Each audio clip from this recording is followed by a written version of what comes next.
all, welcome back to Cell Learning. So, മക്കളെ എല്ലാവരും തമ്മിൽ കണ്ടതുപോലെ തന്നെ this video is all about എന്താണ് ഇംപ്രൂവ്മെന്റ് എക്സാം ആണ്. പ്രത്യേകിച്ച് നമ്മൾ മാത്തമാറ്റിക്സിന്റെ ഇംപ്രൂവ്മെന്റ് എക്സാമിനെ കുറിച്ചുള്ള വീഡിയോ ആണ് കാണാൻ വേണ്ടി പോകുന്നത് നിങ്ങൾ എല്ലാവരും.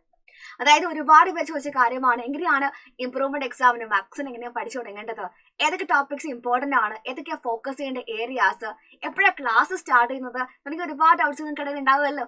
അത്തരം എല്ലാ ഡൗട്ട്സുകൾക്കുള്ള മറുപടി ആയിരിക്കും, ഒരു ഉത്തരമായിരിക്കും ഈ വീഡിയോ പറയുന്നത്. അപ്പൊ ത്രൂ ഔട്ട് കാണുക നിങ്ങൾ എല്ലാവരും.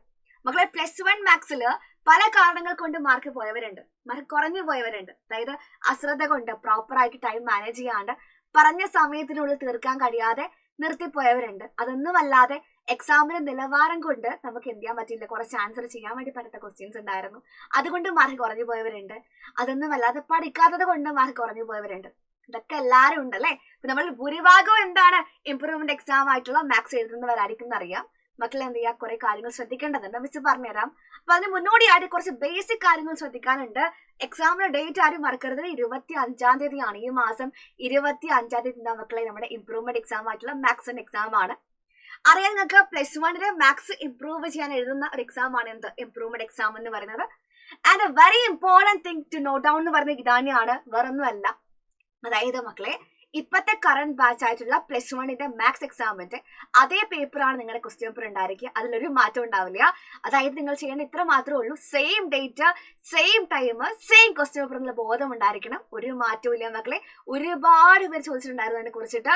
അപ്പൊ അത്രേ ഉള്ളൂ മക്കളെ. ഇപ്പൊ ഉള്ള കറന്റ് ബാച്ചിന്റെ ക്വസ്റ്റ്യൻ പേപ്പർ അതേ ദിവസം അതേ ടൈമിൽ നിങ്ങൾക്ക് എന്ത് ചെയ്യാണ്, കണ്ടക്ട് ചെയ്യുവാണ്. രണ്ടുപേർക്കും എന്താണ് സെയിം ക്വസ്റ്റ്യൻ പേപ്പർ ആണ്. അപ്പൊ അതിൽ എന്തില്ല, ഡൗട്ട് ഇല്ല എന്ന് വിചാരിക്കുന്നു. അപ്പൊ എങ്ങനെ പ്രിപ്പയർ ചെയ്യണം അല്ലെ, എങ്ങനെ പ്രിപ്പയർ ചെയ്യും, നമ്മൾ എന്തൊക്കെ കാര്യങ്ങൾ ശ്രദ്ധിക്കണം നമുക്ക് നോക്കണ്ടേ. ദ ഫസ്റ്റ് വൺ പറയുന്നത് ഐഡന്റിഫൈ ദ വീക്ക് ഏരിയാസ് ആണ്. അതായത് നിങ്ങൾ +1 മാത്സ് എക്സാം എഴുതിയ സമയത്ത് കുറച്ച് കാര്യങ്ങൾ നമുക്ക് മനസ്സിലായിട്ടുണ്ടായിരിക്കും, ഏതൊക്കെ നമ്മുടെ വീക്ക് ഏരിയാസ് ഉള്ള കാര്യം. ഫോർ എക്സാമ്പിൾ വെച്ച് പറഞ്ഞു തരട്ടെ. ഇപ്പൊ നമുക്ക് +1 ട്രിഗണോമെട്രി പറഞ്ഞ ചാപ്റ്റർ എടുക്കുവാണെങ്കിൽ നമുക്ക് എന്തറിയുന്നുണ്ടാവില്ല, അതിലെ ഫോർമുലാസ് അറിയുന്നുണ്ടാവില്ല. ഫോർമുലാസ് അറിയുന്നതുകൊണ്ട് നമുക്ക് എന്താ പറ്റില്ല, പല ക്വസ്റ്റ്യൻസ് ചെയ്യാൻ വേണ്ടി പറ്റില്ല. അത്തരത്തില് കുറച്ച് വീക്ക് ഏരിയസ് നമുക്ക് എപ്പോഴും കാണും. അപ്പൊ നിങ്ങൾ ശ്രദ്ധിക്കുക, നിങ്ങൾക്ക് മാത്തമാറ്റിക്സിൽ ഏത് പോർഷൻസ് ആണ് ഒട്ടും അറിയാത്തത്, ഒട്ടും ഫോക്കസ് ചെയ്യാൻ പറ്റാത്തത്, ഒട്ടും മനസ്സിലാക്കാൻ പറ്റാത്തത്, അത്തരം ഏരിയാസിനെ വിളിക്കുന്ന പേരാണ് വീക്ക് ഏരിയാസ്. അപ്പൊ നിങ്ങൾ എപ്പോഴും ചെയ്യേണ്ട കാര്യം, മാത്സ് എടുത്ത് നോക്കുക, സബ്ജക്റ്റ് ഒക്കെ എടുത്ത് നോക്കുന്ന സമയത്ത് ഏതൊക്കെ ചാപ്റ്റേഴ്സ് നിങ്ങൾക്ക് ഒട്ടും മനസ്സിലാവുന്നില്ല, ഒട്ടും ശ്രദ്ധിക്കാൻ സാധിക്കുന്നില്ല, ആ ചാപ്റ്റേഴ്സ് മക്കൾ എന്ത് ചെയ്യണം, നോട്ട് ഡൗൺ ചെയ്യുക. അത് നിങ്ങളുടെ എന്താണ് വീക്ക് ഏരിയാസ് ആണ്. മക്കൾ എന്ത് ചെയ്യണം, ആ ഒരു ഏരിയാസിൽ കൂടുതൽ ഫോക്കസ് ചെയ്തിട്ട് ആ ഭാഗം എന്ത് ചെയ്യുക, പഠിച്ചെടുക്കാൻ വേണ്ടി ശ്രമിക്കുക കേട്ടോ. എപ്പോഴും ചെയ്യേണ്ട കാര്യം എന്താണ്, നിങ്ങളെ വീക്ക് ഏരിയാസ്, ആ ഒരു വീക്ക് ഏരിയ ഉള്ളതുകൊണ്ട് മാത്രം നമുക്ക് എന്ത് ചെയ്ത് കഴിഞ്ഞ വർഷം മാർക്ക് നഷ്ടപ്പെട്ടത്. അപ്പൊ നമ്മൾ എന്ത് ചെയ്യണം, വീക്ക് ഏരിയ മനസ്സിലാക്കി അവിടെ കൂടുതൽ സമയം എന്ത് ചെയ്യുന്നു, സ്പെൻഡ് ചെയ്ത് അവിടേക്ക് ഫോക്കസ് ചെയ്യുന്നു. ആൻഡ് നെക്സ്റ്റ് വൺ പറയുന്നത് റിവൈസ് കീ കോൺസെപ്റ്റ് ആണ്. ഞാൻ പലപ്പോഴും പറയുന്ന കാര്യമാണ്, നമ്മൾ എന്തൊക്കെയോ പഠിച്ചു വെച്ചിട്ട് യാതൊരു കാര്യമില്ല. നമ്മൾ എന്ത് ചെയ്യും, കടല് പോലെ പഠിച്ചു വെക്കും കേട്ടോ. തലേ ദിവസം വരെ നമ്മൾ എന്ത് ചെയ്യും, പഠനമാണ്, ഒരുപാട് പഠിച്ചു വെക്കും. പക്ഷെ നമ്മൾ എന്ത് ചെയ്യും, റിവിഷൻ മറന്നു പോടാം. അതായത് ഒരുപാട് കാര്യങ്ങൾ ഒറ്റയടിക്ക് നമ്മൾ തലയിൽ കയറി വെക്കുന്ന സമയത്ത് പല കാര്യങ്ങളും എന്ത് ചെയ്യും, മറന്നു പോകുന്ന സ്വാഭാവികമായിട്ടുള്ള കാര്യമാണ്. നമുക്ക് എന്തില്ല, മറവി രോഗ കാര്യങ്ങളൊന്നുമില്ല, പക്ഷെ അത് നോർമൽ ആയിട്ടുള്ള കാര്യമാണ്. ഇത്രയും കോണ്ടന്റ് ഒരുമിച്ചൊന്ന് കയറി വരിക പറയുമ്പം അത് മറന്നു പോകുന്നുള്ള കാര്യം, അത് കോമൺ സെൻസ് മാത്രമാണ് ഞാൻ വിശ്വസിക്കുന്നു. അതായത് മക്കളെ ശ്രദ്ധിക്കേണ്ട കാര്യം, നമ്മൾ ഇത്രയും കാര്യങ്ങൾ പഠിച്ചു വെച്ച് കഴിഞ്ഞാൽ പിന്നെ നമ്മൾ ചെയ്യേണ്ട കാര്യം എന്താണ്, റിവിഷൻ ആണ്. പ്രോപ്പറായിട്ട് മക്കൾ എന്ത് ചെയ്യുക, റിവൈസ് ചെയ്യുക. അത് ഫോർമുലാസ് ആയിക്കോട്ടെ, മറ്റ് ഇക്വേഷൻസ്, തിയറീസ്, കോൺസെപ്റ്റ് എന്തുമായിക്കോട്ടെ, നിങ്ങൾ റിവൈസ് ചെയ്തിട്ട് മാത്രം എക്സാം ഹോളിൽ പോവുക. റിവൈസ് ചെയ്യാണ്ട് നിങ്ങൾ പോയി കഴിഞ്ഞാൽ നമുക്കൊന്നും ഓർമ്മ ഉണ്ടാവില്ല, എന്തൊക്കെയോ പഠിച്ചെന്ന് മാത്രമേ ഉണ്ടാവുള്ളൂ. പഠിച്ച കാര്യങ്ങൾ നമുക്ക് എന്ത് ചെയ്യാൻ പറ്റില്ല, എക്സാം ഹോളിൽ ഓർത്തെടുക്കാൻ വേണ്ടി സാധിക്കില്ല. അപ്പൊ മക്കൾ എപ്പോഴും ചെയ്യുന്ന കാര്യം എന്ന് വെച്ചാൽ, ലാസ്റ്റ് മിനിറ്റ് എന്ന് പറയുമ്പം അല്ലെങ്കിൽ കുറച്ച് എക്സാം ഹോളിൽ കയറുന്നതിന് മുന്നേയുള്ള അത്രയും അവേഴ്സ് എന്തായിരിക്കണം, റിവിഷൻ തന്നെ ആയിരിക്കണം. അതിൽ യാതൊരു കോംപ്രമൈസും ഇല്ല. റിവൈസ് ചെയ്യാണ്ട് ഒരാൾ പോലും എന്ത് ചെയ്യാതെ എക്സാം ഹോളിൽ കയറരുത്. നിങ്ങൾ എന്ത് ചെയ്യുക, റിവൈസ് ചെയ്തിട്ട് മാത്രം പോവുക. ആൻഡ് നെക്സ്റ്റ് പറയുന്നത് പ്രയോറിറ്റൈസ് NCERT ആണ്. അപ്പൊ നിങ്ങൾ കഴിഞ്ഞ വർഷത്തെ പേപ്പർ കണ്ടു കാണും, ഒരുപാട് ക്വസ്റ്റ്യൻസ് ഉണ്ടാവും മക്കളെ, NCERT ക്വസ്റ്റ്യൻസ് തന്നെയാണ്. ഓക്കെ, NCERT നിലവാരമുള്ള ക്വസ്റ്റ്യൻസ് തന്നെയാണ്. അപ്പൊ നമ്മൾ എന്ത് ചെയ്യണം, കുറച്ചുകൂടി NCERT ഫോക്കസ് ചെയ്യണം. ഇത്തവണത്തെ +2 മാത്സ് എക്സാമിന് നമ്മൾ എന്ത് ചെയ്തു, ഒരുപാട് NCERT ക്വസ്റ്റ്യൻസ് വർക്ക്ഔട്ട് ചെയ്തു. ഇതേപോലെ തന്നെ നിങ്ങൾക്ക് വരും ദിവസങ്ങളിൽ കാണാൻ പോകുന്ന ഇംപ്രൂവ്മെന്റ് എക്സാമിന് ലൈവുകളിലും എന്തായിരിക്കും മക്കളെ, ഒരുപാടായിട്ടുള്ള NCERT ക്വസ്റ്റ്യൻസ് നമ്മൾ ഫോക്കസ് ചെയ്യും. അത് നിങ്ങൾ പേടിക്കേണ്ട ആവശ്യമില്ല, അതൊക്കെ നമ്മൾ പ്രൊവൈഡ് ചെയ്യും. അതിനെക്കുറിച്ച് നിങ്ങൾ ഇപ്പോൾ പേടിയേ വേണ്ട, ഒരു വറിയുടെ ആവശ്യമില്ല അവിടെ. അപ്പൊ നമുക്ക് എന്ത് ചെയ്യണം, ഒരുപാട് എന്ത് ചെയ്യണം, NCERT ഫോക്കസ് ചെയ്യണം. NCERT തിയറംസ്, NCERT ക്വസ്റ്റ്യൻസ് നമുക്ക് ഒന്നും എന്ത് ചെയ്യാൻ പറ്റില്ല, ഒഴിവാക്കാൻ പറ്റില്ല. നമുക്ക് എല്ലാം ഇമ്പോർട്ടന്റ് തന്നെയാണ്. NCERT കുറച്ചുകൂടെ എന്ത് ചെയ്യുക, ഫോക്കസ് ചെയ്യാം. Next is very very important എന്ന് ആദ്യമേ പറഞ്ഞു കഴിഞ്ഞ കാര്യമാണ്. പലർക്കും മാർക്ക് കുറഞ്ഞു പോയതിന്റെ കാര്യം ഞാൻ പറയട്ടെ. അതായത് നിങ്ങൾ എന്ത് ചെയ്യും, ആദ്യം കൊണ്ടുപോയിട്ട് ഹാർഡ് ആയിട്ടുള്ള ക്വസ്റ്റ്യൻസ് ഒക്കെ ചെയ്തു വെക്കും. അവസാനം എന്ത് ചെയ്യും, നിങ്ങൾക്ക് അറിയുന്ന ക്വസ്റ്റ്യൻസ് എഴുതാൻ പോലും സമയം ഉണ്ടാവില്ല. അത്തരത്തില് ടൈം മാനേജ്മെന്റ് ഭയങ്കര ഇഷ്യൂ ആണ്. ഇപ്പൊ ടൈം എന്ത് ചെയ്യണം, പ്രോപ്പറായിട്ട് നമ്മൾ മാനേജ് ചെയ്ത് പഠിക്കണം. എക്സാമിന് ടൈം എത്ര മണിക്കൂറാണോ അത്രയും മണിക്കൂറിനുള്ളിൽ നമുക്ക് എന്ത് ചെയ്യാൻ വേണ്ടി പറ്റണം, അത്രയും ക്വസ്റ്റ്യൻസ് എഴുതി തീർക്കാൻ സാധിക്കണം. അതെങ്ങനെ സാധിക്കും, നമുക്ക് ഒരു ദിവസം ഇരുന്ന് അങ്ങ് സാധിക്കാൻ പറ്റുമോ? സാധിക്കാൻ പറ്റണമെങ്കിൽ ഒറ്റ വഴിയേ ഉള്ളൂ, സോൾവ് എന്താണ് പ്രീവിയസ് ക്വസ്റ്റ്യൻ പേപ്പർ. അപ്പൊ നിങ്ങൾ കയ്യിലൊരു പ്രീവിയസ് ക്വസ്റ്റ്യൻ പേപ്പർ എടുത്ത് വെച്ചു. നമുക്ക് NCERT നമുക്കുള്ള കോൺസെപ്റ്റിൽ ഉപരിയായിട്ട് പ്രീവിയസ് ക്വസ്റ്റ്യൻ പേപ്പർ ചെയ്താൽ നമുക്ക് എന്തായിരിക്കും, ഉപകാരമായിരിക്കും. അതായത് നമ്മുടെ HSS ലൈവില് സൈറ്റിൽ ഒരുപാട് പ്രീവിയസ് ക്വസ്റ്റ്യൻ പേപ്പേഴ്സ് കാണാൻ വേണ്ടി സാധിക്കും. മക്കൾ എന്ത് ചെയ്യുന്നു, ഒരു ക്വസ്റ്റ്യൻ പേപ്പർ ഡൗൺലോഡ് ചെയ്യുന്നു, ആ ടൈം മേലെ കാണിക്കുമല്ലോ മക്കളെ, എക്സാമിന് ടൈം കാണിക്കുമല്ലോ. ആ ടൈമിനുള്ളിൽ നമ്മൾ എന്ത് ചെയ്യാണ്, ആ ക്വസ്റ്റ്യൻ പേപ്പർ കംപ്ലീറ്റ് ആയിട്ട് ഇരുന്നിട്ട് സോൾവ് ചെയ്യാം. അതോട് ഗുണം എന്താണ്, നിങ്ങൾ അതേ സ്ട്രെസ് എക്സാം ഹോളിൽ മക്കൾക്ക് ഫീൽ ചെയ്യുന്ന സെയിം ആയിട്ടുള്ള സ്ട്രെസ് എന്ത് ചെയ്യും, ഇവിടെ ഫീൽ ചെയ്യും. അങ്ങനെ നമ്മൾ സ്റ്റോപ്പ് വാച്ചിൽ ടൈം സെറ്റ് ചെയ്യുന്നു, ഇത്ര മണിക്കൂർ സെറ്റ് ചെയ്യുന്നു. അത്ര മണിക്കൂർ കൊണ്ട് നമ്മൾ എന്ത് ചെയ്യണം, മൊത്തം ക്വസ്റ്റ്യൻസ്, ആ മൊത്തം പ്രീവിയസ് പേപ്പർ ആണ്, ഒരു വർഷത്തെ പേപ്പർ നമ്മൾ എന്ത് ചെയ്യുന്നു, കംപ്ലീറ്റ് ചെയ്തു. 2024 ആണെങ്കിൽ 2024 ചെയ്താലും മതി. അപ്പൊ നിങ്ങളെ ഏറ്റവും കുഴക്കിയിട്ടുള്ള ക്വസ്റ്റ്യൻസ് എന്ന് പറയുമ്പോൾ 2024 ക്വസ്റ്റ്യൻ പേപ്പർ ആയിരിക്കും. മക്കൾ അത് ചെയ്ത് നോക്കിയാലും മതി. അതായത് നമ്മൾ എന്ത് ചെയ്യുന്നു, മൊത്തം വർക്ക്ഔട്ട് ചെയ്യുന്നു, ആ ലിമിറ്റ് ടൈമിലുള്ള നമുക്ക് എന്ത് ചെയ്യാൻ പറ്റുമോ, തീർക്കാൻ പറ്റും നമുക്ക് നോക്കാം. അതെന്ത് ചെയ്യുക, പ്രോപ്പറായിട്ട് മക്കള് ടൈം മാനേജ്മെന്റ് ചെയ്യുക ബൈ സോൾവിങ് പ്രീവിയസ് പേപ്പേഴ്സ്. പിന്നെ എന്താണ്, ഫോക്കസ് ഓൺ ഫോർമുലാസ് ആണ്.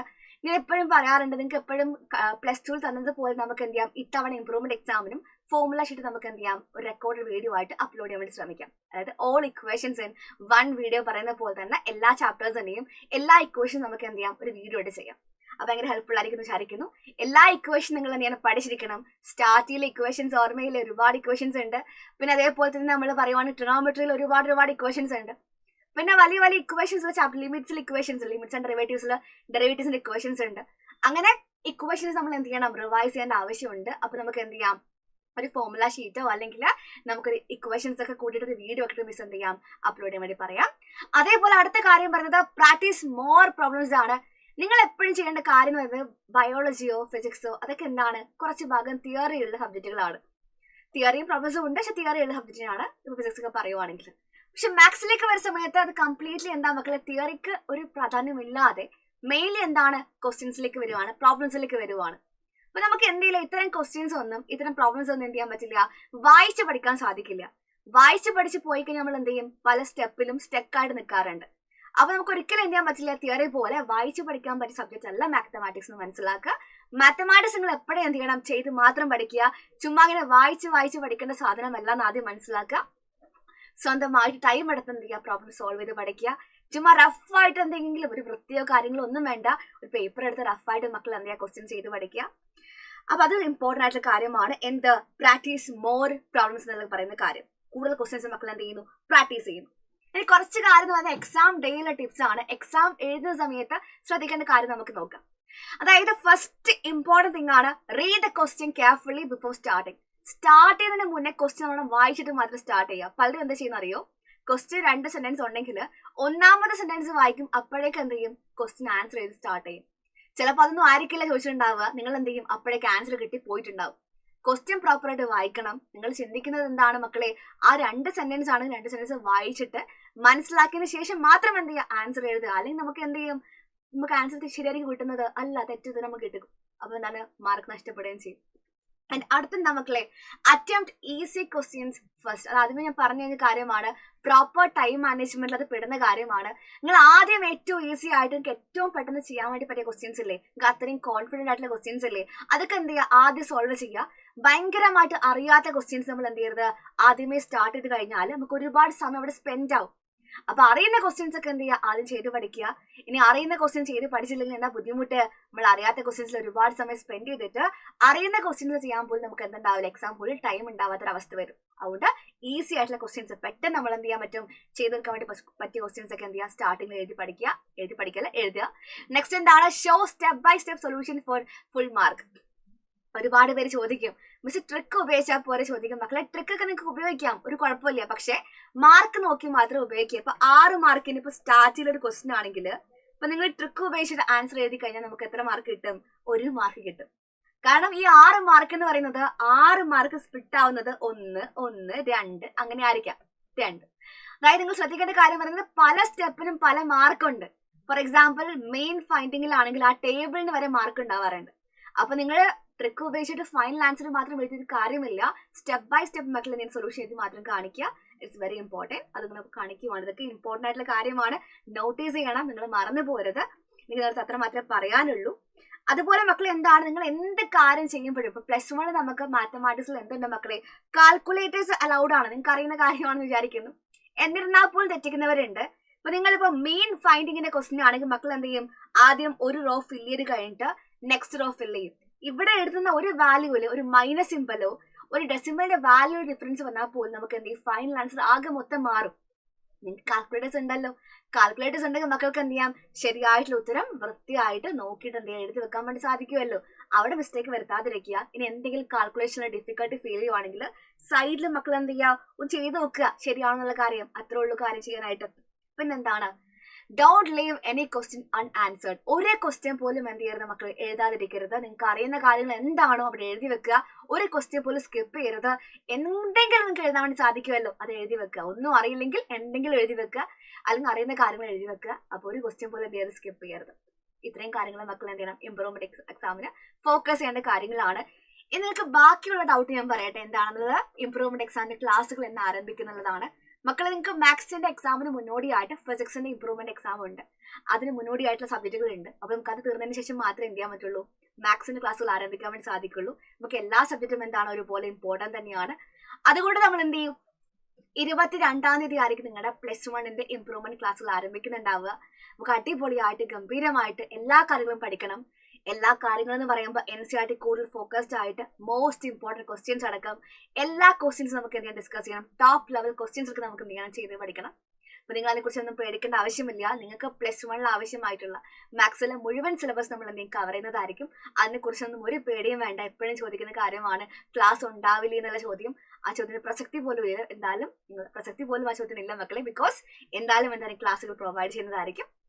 പിന്നെന്താണ്, വേറൊന്നുമില്ല. അപ്പൊ നല്ലോണം ഇരിക്കുക, നല്ലോണം പഠിക്കുക. എക്സാം +2 കഴിഞ്ഞിരിക്കുകയാണ്. ഉഷാറായിട്ട് മുന്നോട്ട് പോവുക. നമുക്ക് എന്ത് ചെയ്യണം, ഇംപ്രൂവ്മെന്റ് എക്സാമും കൂടെ ഗംഭീരമായിട്ട് എഴുതേണ്ട ആവശ്യമുണ്ട്. And stay tune for more updates. Thank you all. By.